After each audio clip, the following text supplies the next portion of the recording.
24 કલાક પર સદગુરુ પ્રદીપજી મામલે મોટો ખુલાસો। કામરેજના પહાડી ગામના લોકોએ પ્રદીપજીની પોલ ખોલી ગ્રામજનોએ સદગુરુ પ્રદીપજી મામલે આરોપ લગાવ્યા છે। પ્રદીપજીના સત્યમ આશ્રમમાં રાત્રે યુવતીઓ આવતી હતી। ગ્રામજનો સત્યમ આશ્રમમાં અસામાજિક પ્રવૃત્તિઓ ચાલતી હોવાનો આરોપ લગાવ્યો છે। પ્રદીપજી અગાઉ આત્મહત્યાનો પ્રયત્ન પણ કરી ચૂક્યો છે। ગ્રામજનો પ્રદીપજી આશ્રમમાં ગ્રામજનોને પ્રવેશ ન આપતા પ્રદીપની સંપત્તિની તપાસ કરવા ગ્રામજનોની માંગ છે। ચરણી નોટમાં આશ્રમ પહેલેથી વિવાદમાં આવ્યો છે, શરૂઆતથી ચાલુ થયો ત્યારનો। આ જે અહીંયા દવા આપે ને જે કંઈ યોગ ચલાવે છે એમને બે વખત આત્મહત્યાની બી કોશિશ કરી છે, પ્લસ અહીંયા મારામારી બી થઈ છે 2-3 વખત। અહીંયા રાત્રે છોકરીઓ બહુ આવે છે અને રાતને અમે 2-3 વખત એમને ચેતવણી બી આપી છે કે ભાઈ તમે અહીંયા બંધ કરાવો। આ નવી નકુર ગાડીઓ પર જે થાર ગાડી છે, ઓડી છે, બધી ગાડીઓ પણ અહીંયા છે। બધી વિવાદમાં જ બધું ઊભું કરેલું છે।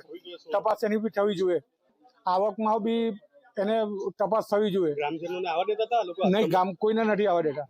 તો તમે રજૂઆત કરતા હતા? હા, અમે કહેતા હતા રજૂઆત। અચ્છા, તો કોણ આવે છે અહીંયા? અહીંયા બધા બહારગામથી જ આવે છે અને બધી લેડીઝો ઘણી આવે છે પુરુષો કરતા। અહીંયા આશ્રમને તો ઘણા વખત થયો છે।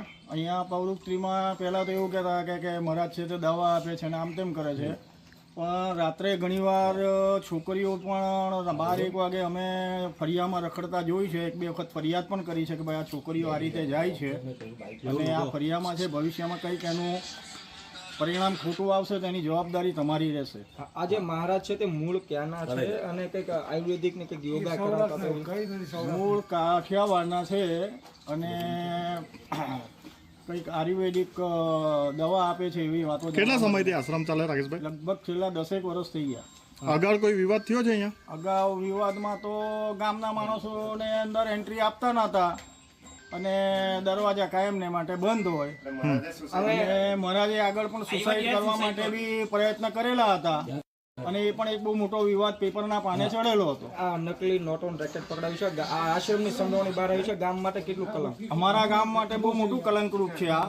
અમારે તાકીદે સરપંચ અને ગામના આગેવાનો બધા ભેગા થઈને એને કંઈક ને કંઈક કરવું પડશે, કારણ કે આ તો બહુ મોટું નુકસાન છે અને આપણે સરકાર માટે બી એક આ પડકારરૂપ વસ્તુ છે।